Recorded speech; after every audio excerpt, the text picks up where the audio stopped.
Welcome to my channel.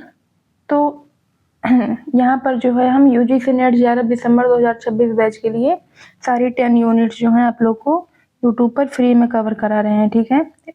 तो अगर आप लोग ने अभी तक जो है पिछली क्लासेज को नहीं देखा है तो आप लोग पिछली क्लासेज को अटेंड कीजिए। तो बिना टाइम वेस्ट किए जो है हम लोग अपने टॉपिक पर आ जाते हैं। और हमारा टॉपिक था कल जहाँ तक हम लोग पढ़े थे उसके बाद का, ठीक है। तो हमने बोला था आप लोग को कि हम आप लोग को आइसोस्टेसिस समझाएंगे, ठीक है। लेकिन ये थोड़ा लेंदी टॉपिक है इसलिए जो है हम आइसोस्टेसिस को बाद में समझाएंगे। पहले जो है जियोसिंक्लाइन यानी भूसन्नति को हम लोग समझ लेते हैं। तो आप लोग अपने रफ मतलब नोट्स में जो है अपने कॉपी में जियोसिंक्लाइन हेडिंग डालिए, ठीक है। जियोसिंक्लाइन।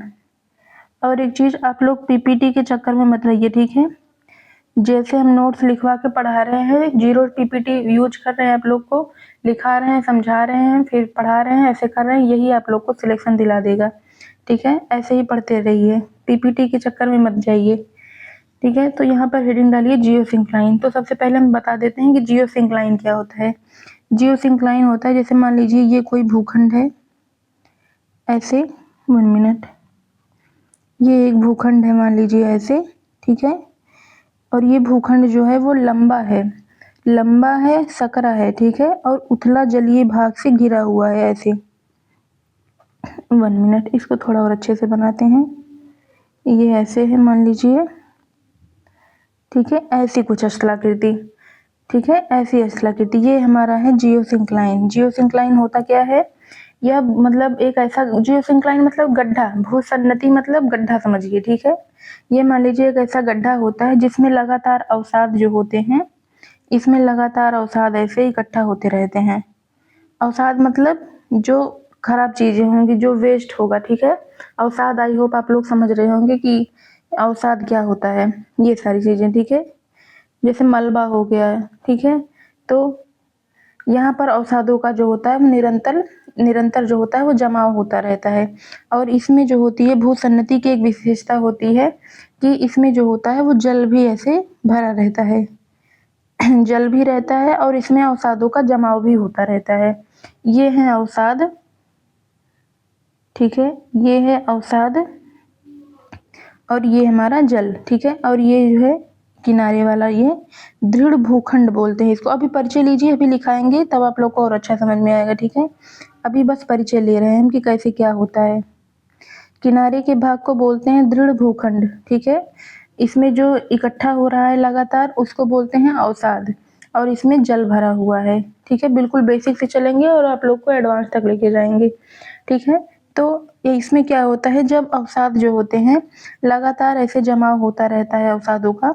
तो मान लीजिए अवसाद ऐसे लगातार आ रहे हैं इसमें, तो इसमें ऐसे धसाव होता रहता है, ठीक है। कभी भूसन्नति ये यहाँ तक थी, फिर और ज़्यादा इसमें धसाव हुआ, ये यहाँ तक आ गया, फिर और धसाव हुआ, यहाँ तक आ गया। मतलब ऐसे ऐसे धसाव जो होता है इसका ऐसे बढ़ता जाता है, और धसाव बढ़ते से ये जो है ऐसे होता रहता है, ठीक है। धसाव मतलब ये जैसे मान लीजिए ये कोई चीज़ ऐसे थी पहले, इस पर दबाव पड़ता गया, दबाव पड़ता गया, दबाव पड़ता गया, और ये चीज़ ऐसे हो गई, ठीक है। तो यही चीज़ इस भूसन्नति के साथ भी होता है।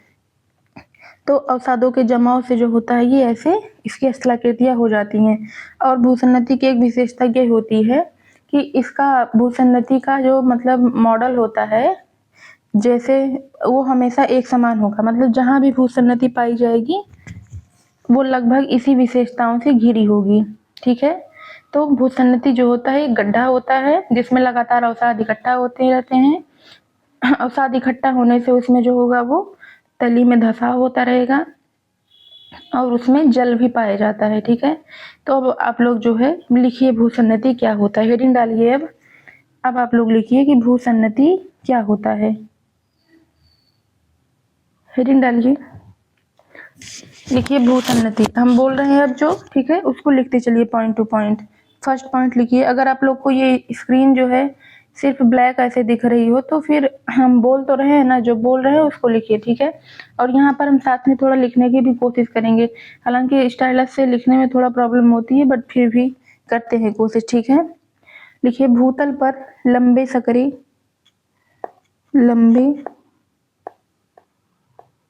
सकरे। हम आप लोग के साथ लिखेंगे तो फिर बहुत ज़्यादा टाइम लग जाएगा, इसलिए नहीं लिखते हैं, ठीक है। लंबे सकरे, उथले जलीय भाग, उथले जलीय भाग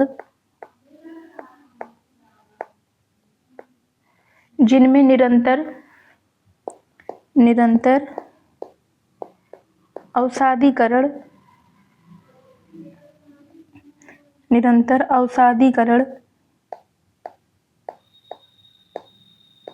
अवसादीकरण के साथ तल में धसाव होता है, अवसादीकरण के साथ तल में धसाव होता है। ऐसी संरचना को जियोसिंक्लाइन या भूसन्नति कहते हैं, जियोसिंक्लाइन या भूसन्नति कहते हैं, ठीक है। अब नेक्स्ट लिखिए इसी में सेकंड पॉइंट, ठीक है। आप लोग स्क्रीन पे ज़्यादा मत ध्यान दीजिए, जितना बोल रहे हैं लिखते चलिए, ठीक है। यह दो भूखंडों के मध्य घिरा होता है, जो हमने बताया था वही हम लिखा रहे हैं अब, ठीक है। भूखंडों के मध्य घिरा होता है, अवसादीकरण की प्रक्रिया जारी होती है, ठीक है। तो यही हमारा भूसन्नति कहलाता है। अब हम समझ लेते हैं कि भूसन्नति के कितने प्रकार होते हैं। टाइप्स ऑफ, हेडिंग डालिए, टाइप्स ऑफ जियोसिंक्लाइन,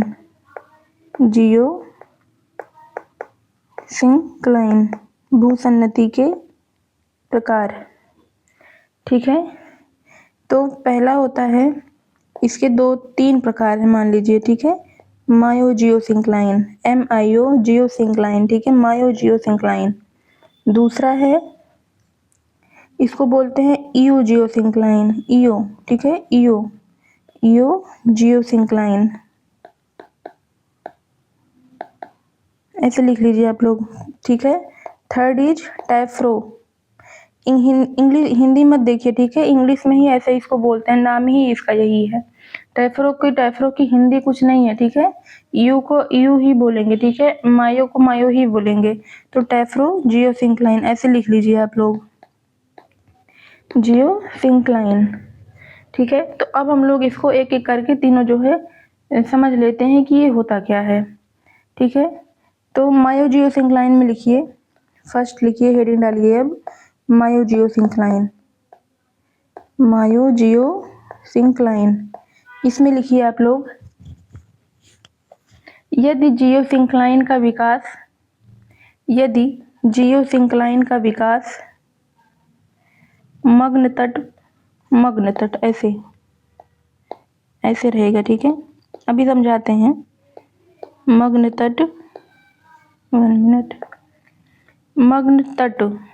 ठीक है, मग्न तट यानी कॉन्टिनेंटल, इसको लिखिए, इसको बोलते हैं कॉन्टिनेंटल सेल्फ,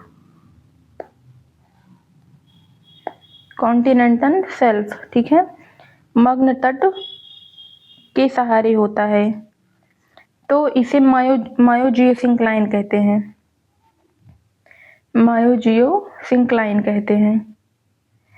मग्न तट, ये वाला टॉपिक जो है हम जब ओशियनोग्राफी पढ़ाएंगे, इसको अभी इतना ही याद रखिएगा, ठीक है। जब हम ओशियनोग्राफी आप लोग को पढ़ाएंगे तब हम बताएंगे कॉन्टिनेंटल स्लोप क्या होता है, कॉन्टिनेंटल शेल्फ क्या होता है, फिर एबाइसल प्लेन क्या होती है, ये सारी चीज़ें हम वहाँ पर आप लोग को डिस्कस करेंगे, ठीक है। तो यहाँ पर इसको बताने का कोई मतलब नहीं है, ठीक है।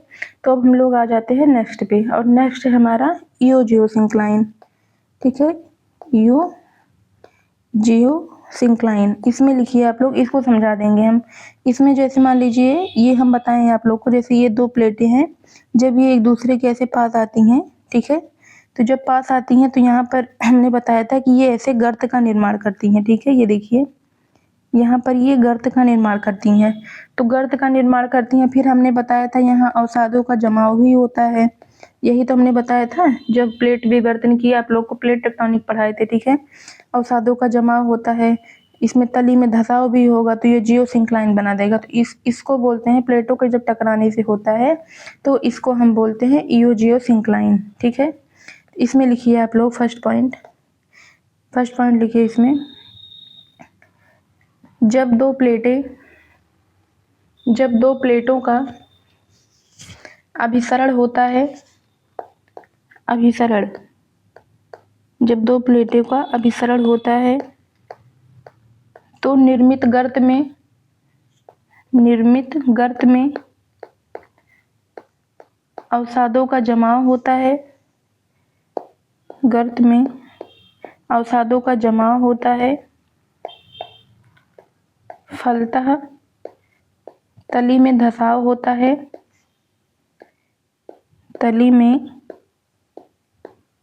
होता है, जिसके फलस्वरूप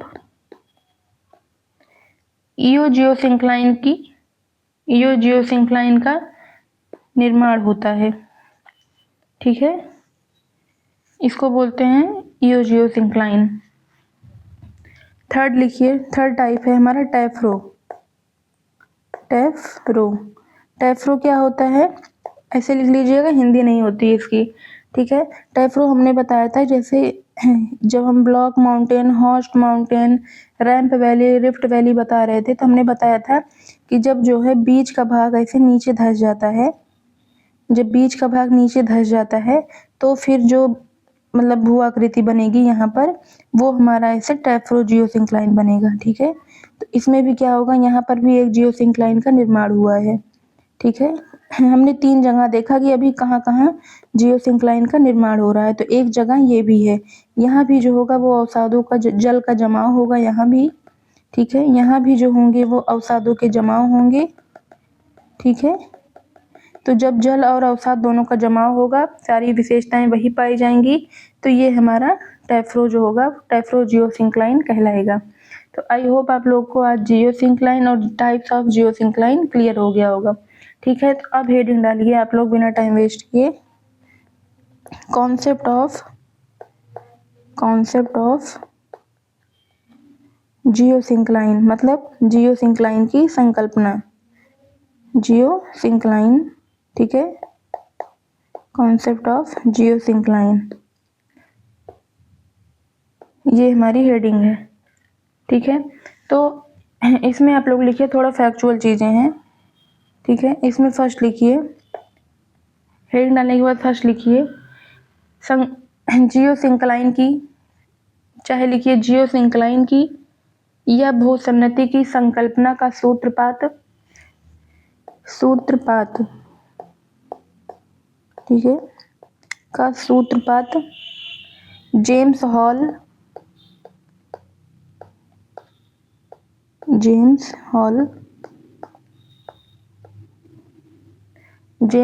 महोदय ने किया था। इसका नामकरण, ये इतना याद रखिएगा, बहुत इंपॉर्टेंट है क्योंकि फैक्चुअल आ गया। ठीक है, जहां भी फैक्चुअल आएगा सारा आप लोग के एग्जाम के लिए इंपॉर्टेंट है। ठीक है, इसका नामकरण डाना है। ठीक है, नामकरण डाना ने, तथा सिद्धांत प्रतिपादन, यहाँ पर रहेगा सिद्धांत प्रतिपादन हॉग एवं कोबर महोदय ने। हॉग ये नाम है वैज्ञानिक के। ठीक है, हॉग एवं कोबर महोदय ने दिया था।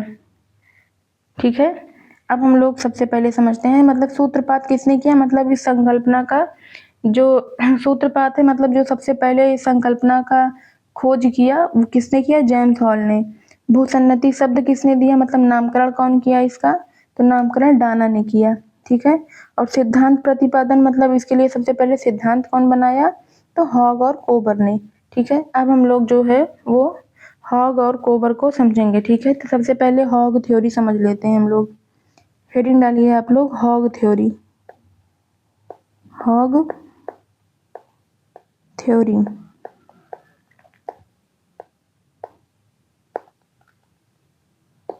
ठीक है, तो हॉग थ्योरी क्या थी, जो हॉग महोदय थे इन्होंने जो है पेलियोजोइक, एक एरा होता है पेलियोजोइक, ठीक है, जैसे मीसोजोइक, प्लीस्टोसिन, क्लेप्टोसिन ये सब होता है ना, तो ऐसे पेलियोजोइक होता है। तो पेलियोजोइक एरा में इन्होंने क्या किया था कि ये एक जो होता है मानचित्र बनाते हैं, मान लीजिए ऐसा कुछ मान लीजिए कि ये मानचित्र बनाते हैं, मतलब मैप बनाते हैं। तो ये क्या करते हैं, ये कुछ लंबे और सक्रिय जलीय भागों को, मान लीजिए कुछ लंबे ऐसे ले लेंगे, ठीक है, कुछ लंबे, कुछ ऐसे सक्रिय ले लेंगे, ठीक है। लंबे सक्रिय जो होगा वो जलीय भागों को व्यक्त करते हैं, मतलब उसको दिखाते हैं अपने मैप में ऐसे ऐसे करके, ठीक है। अभी दिखाएंगे, हम आप लोग को भी समझा रहे हैं कि करते क्या है। तो पहले ये मैप बनाते हैं और मैप बनाने के बाद ये कुछ लंबे एवं सक्रिय जलीय भागों को व्यक्त करते हैं, ठीक है। और ये कहते हैं कि जहाँ आज वलित पर्वत पाए जाते हैं, जैसे मान लीजिए ये वलित पर्वत है, ठीक है, तो जहाँ भी आज वलित पर्वत पाया जा रहा है, मान लीजिए ये वलित पर्वत है, तो अगर यहाँ पर ये वलित पर्वत है, तो जहाँ भी वलित पर्वत पाया जाता है वहाँ पहले क्या था, वहाँ पहले एक भूसन्नति थी, ठीक है। ये कहते हैं कि वहाँ पर ऐसे पहले एक भूसन्नति थी, इस पर्वत की जगह पर ये बताते हैं कि वहाँ पर ऐसे कोई एक भूसन्नति रही होगी, ठीक है। क्या कहते हैं कि जहाँ पर आज हमको कहीं भी वलित पर्वत दिखाई दे रहा है, वहाँ जो होगा बहुत पहले उस पर्वत की जगह पर एक भूसन्नति रही होगी, और उसके बाद जो होगा ये पर्वत जो होगा वो बाद में आया, मतलब सेकंड स्थान पे आया। पहले जो है वो हमारी भूसन्नति थी, इसको फर्स्ट मानते हैं, ठीक है। ये सारी चीजें ये बताते हैं। तो अब हम लोग जो होता है इसको हम लोग समझ लेते हैं कि पहले इतना लिख लीजिए आप लोग, ठीक है, तब आगे समझाते हैं। लिखिए, हॉग थ्योरी हेडिंग डालिए और फिर लिखिए इसमें इन्होंने पेलियोजोइक एरा, ऐसे लिखिएगा, इन्होंने पेलियोजोइक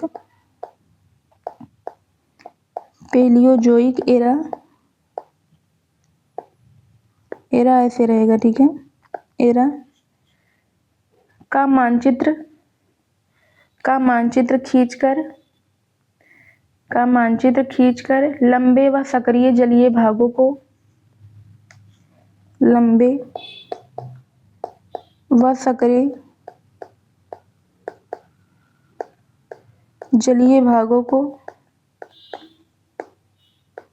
जलीय भागों को व्यक्त किया, ठीक है, भागों को व्यक्त किया। तथा इन्होंने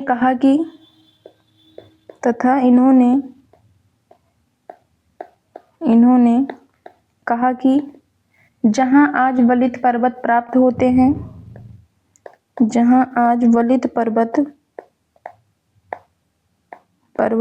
होते हैं, वहां पहले सागरीय भागों का ठीक है, सागरीय भागों का विस्तार था, अर्थात वहां पहले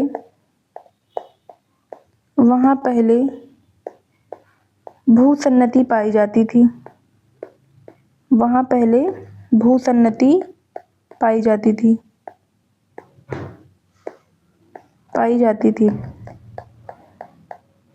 ठीक है। इतनी सारी चीजें ये हॉग महोदय बताते हैं।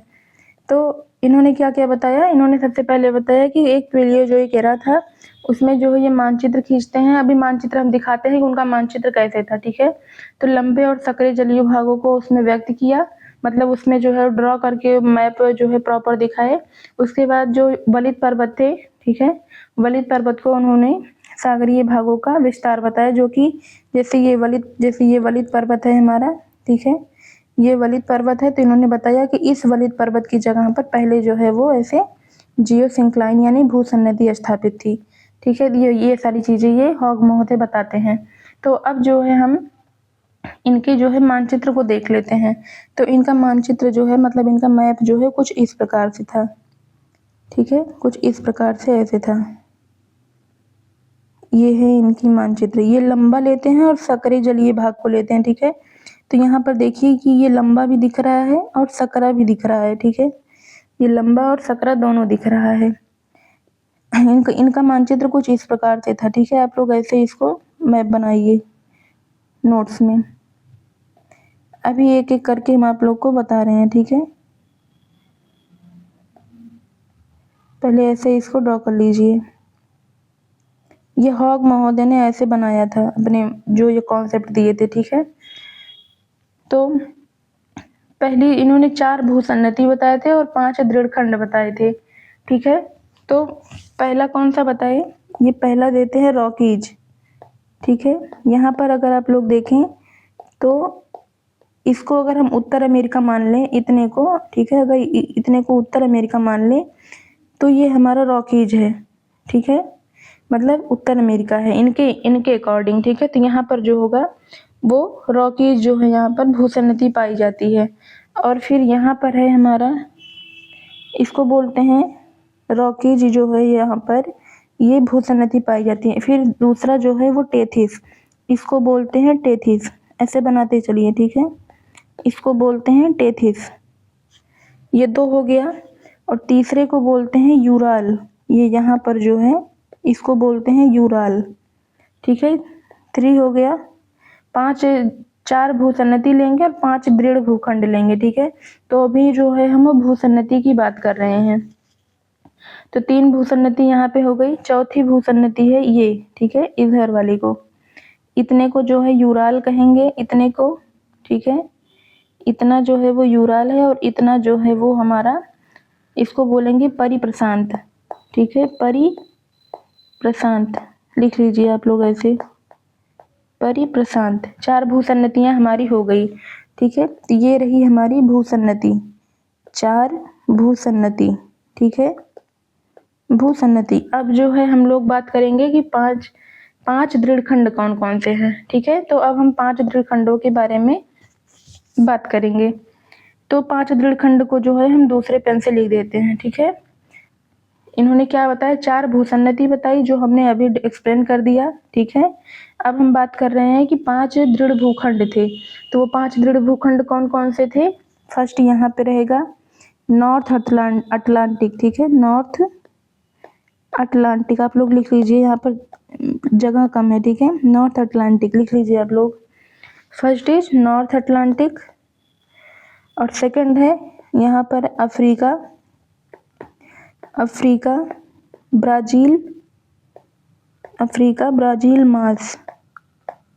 ब्राजील मास, इसको ऐसे लिख लीजिए, ठीक है।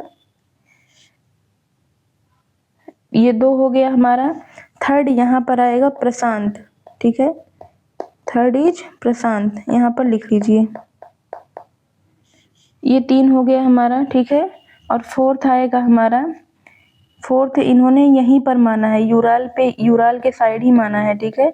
यहाँ पर इन्होंने माना है, इसको बोलते हैं सीनो साइबेरियन,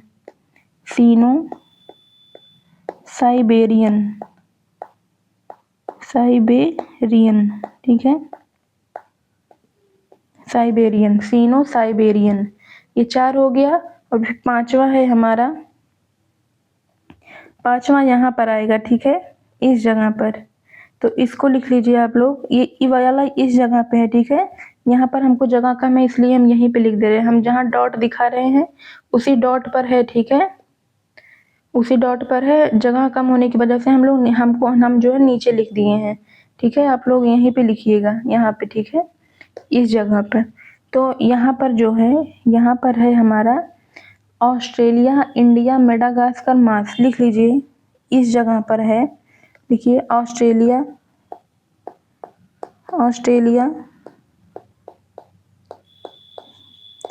इंडिया, एक में ही है सारा, ऑस्ट्रेलिया, इंडिया, मेडागास्कर, मार्स, ठीक है, इतनी सारी चीजें। तो अब आप लोग ये मैप ड्रॉ कर लिए हैं। अब लिखिए इसमें, इन्होंने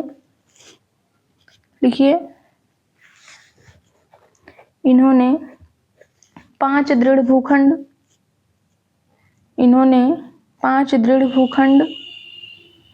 तथा 4 भूसन्नति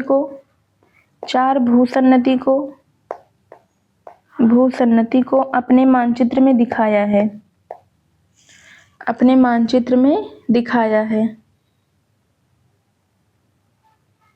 ठीक है, ये सारी चीज़ें, तो इनकी आलोचना होती है। आलोचना लिख लीजिए कि इनकी आलोचना कहाँ पर होती है। आलोचना बताने से पहले हम आप लोग को एक चीज़ बताते हैं कि ये अपने मानचित्र में आप लोग अगर देखें तो यहाँ पर इन्होंने दृढ़ भूखंड जो है स्थल, यानी दृढ़ भूखंड का मतलब क्या होता है, स्थल। ठीक है, तो इन्होंने जो है वो स्थल को ज़्यादा लिया है। स्थल कितना लिया है इन्होंने, 5 लिया, जैसे नॉर्थ अटलांटिक हो गया, प्रशांत हो गया, अफ्रीकन ब्राजील मास, सिनो साइबेरियन मास, ठीक है, इंडो ऑस्ट्रेलिया मेडागास्कर मास। तो ये सारे जो हैं दृढ़ भूखंड हैं। तो इन्होंने क्या किया है, 1 मिनट, इन्होंने मान लीजिए ये पृथ्वी माना, ठीक है, पृथ्वी का मानचित्र बनाया और 5 दृढ़ भूखंड माने। ठीक है, 5 जो है स्थल माना और जो है 4 जो है वो सागर माना है। ठीक है, भूसन्नति मतलब सागर। ठीक है, 4 सागर माना है, भूसन्नति मतलब सागर। ठीक है, तो इन्होंने 5 स्थल खंड माने। यहाँ पर ये हॉग की कल्पना है। ठीक है, ये हॉग महोदय का है, हॉग। ठीक है, हॉग का। लेकिन वर्तमान में क्या है, वर्तमान में हमारी पृथ्वी कैसी है, वर्तमान में मान लीजिए अगर पृथ्वी है तो इसके जो है 70% मान लीजिए। ठीक है, इसके जो है 2/3 भाग, अगर हम 2/3 भाग ऐसे मान लें तो इसके 2/3 भाग पर ऐसे मान लीजिए जल है। ठीक है, 2/3 भाग पर इसके जल है। ठीक है, मतलब जल का विस्तार यहाँ पर ज़्यादा है, जल जो है वो परसेंटेज में ज़्यादा है और स्थल जो है वो कम है। लेकिन ये क्या करते हैं, ये अपने मानचित्र में ये दिखाते हैं कि स्थल ज़्यादा है, स्थल 5 है और सागर को जो है वो 4 ही माना है। ठीक है, तो इस पर इनकी आलोचना होती है। तो अब लिखिए आलोचना में फर्स्ट पॉइंट करके, इन्होंने अपने मानचित्र में, फिर से लिखिए, इन्होंने अपने मानचित्र में 4 भूसन्नति और 5 स्थल खंड को दिखाया है, स्थल खंड को दिखाया है। ठीक है, 5 स्थल खंड को दिखाया है। अतः जल की अपेक्षा,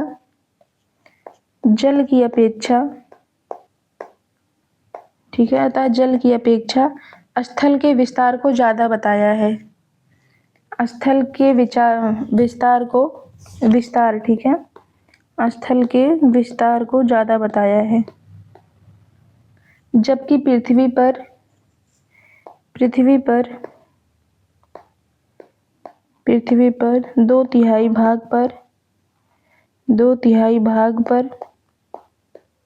भाग पर जल है। ठीक है, जल है, तो ये इनकी आलोचना का आधार बनता है। ठीक है, तो आई होप आप लोग को ये सारी चीज़ें क्लियर हो गई होंगी।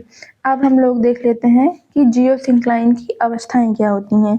ठीक है, मतलब हॉग वाला हो गया हमारा। ठीक है, अब आ जाते हैं हम कोबर पे। ठीक है, कोबर, 2 लोगों ने संकल्पना दिया था, हमने लिखाया था हॉग एंड कोबर। ठीक है, तो कोबर महोदय क्या बताते हैं, अब उस पे आ जाते हैं हम लोग। ठीक है, तो कोबर महोदय जो है वो स्टेज ऑफ जियोसिंक्लाइन, ठीक है, जियोसिंक्लाइन मतलब कोबर महोदय जो है वो जियोसिंक्लाइन की अवस्थाएं बताते हैं। ठीक है, तो इनकी अवस्थाएं हैं, जैसे मान लीजिए लिथोजेनेसिस क्या होता है, ओरोजेनेसिस क्या होता है, ग्लिप्टोजेनेसिस क्या होता है, ये सारे इंग्लिश में ही हैं। ठीक है, कुछ वर्ड्स आप लोग को इंग्लिश में ही याद रखने पड़ेंगे और इंग्लिश जो होता है वो थोड़ा आसान भी होगा, हिंदी वो टफ आती है एग्जाम में। ठीक है, तो आज के लिए बस इतना ही। अच्छे से आप लोग नोट्स बनाइए, 1 मिनट, अच्छे से जो है आप लोग इसको नोट्स बनाइए। ठीक है, और इसी नोट्स को जो है वो मल्टीपल टाइम रिवीजन कीजिए, मल्टीपल टाइम, 20 टाइम। ठीक है, 20 टाइम जो है इसको रिवीजन कीजिए। आज के लिए बस इतना ही। और आप लोग का जब ये जियोमॉर्फोलॉजी बस अब कंप्लीट ही होने वाला है। ठीक है, जियोमॉर्फोलॉजी में हमारा बच्चा क्या है, हमारा बच्चा है आइसोस्टेसी। ठीक है, आइसोस्टेसी बच्चा है, डेविस बचे हैं, प्लान और फिर प्लॉट की थ्योरी बची है, और सारे लैंड फॉर्म्स, जितने लैंड फॉर्म थे, जैसे पवन द्वारा स्थलाकृतियाँ, जल द्वारा स्थलाकृतियाँ, सागर द्वारा, ये सारी चीज़ें जब हम कंप्लीट कर लेंगे देन हमारा जियोमॉर्फोलॉजी कंप्लीट हो जाएगा। और जो है फिर हम इसका एक आप लोग को नोट से भी लिखवाएंगे जो सिर्फ और सिर्फ जो है वो यूजीसी नेट एग्जाम के लिए काम आएगा, ठीक है। सिर्फ फैक्चुअल चीज़ें हम आप लोग को 2 से 3 पेज जो है वो बोलकर ऐसे लिखवा देंगे। अगर इतना भी आप लोग इसको पढ़ के चले जाएंगे तो जियोमॉर्फोलॉजी से अगर 3-4 क्वेश्चन आएगा तो एक भी आप लोग का छूटेगा नहीं, ठीक है। सारी आप लोग के कवर हो जाएंगे। और इस नोट से अगर आप लोग जैसे टीजीटी हो गया, ठीक है, पीजीटी हो गया, असिस्टेंट प्रोफेसर हो गया, ठीक है, असिस्टेंट प्रोफेसर हो गया, आप लोग अगर करना चाहें तो आप लोग अब पीवाईक्यू लगा के खुद भी देख सकते हैं, ठीक है। चेक कीजिए कि आप जो पढ़ रहे हैं क्या वो मतलब इसमें हेल्प कर रहा है कि नहीं कर रहा है, ठीक है। तो इन सब में जो होगा वो असिस्टेंट प्रोफेसर में भी आप लोग को ये नोट्स काम आएंगे, ठीक है। तो मिलते हैं नेक्स्ट वीडियो में। जय हिंद, जय भारत।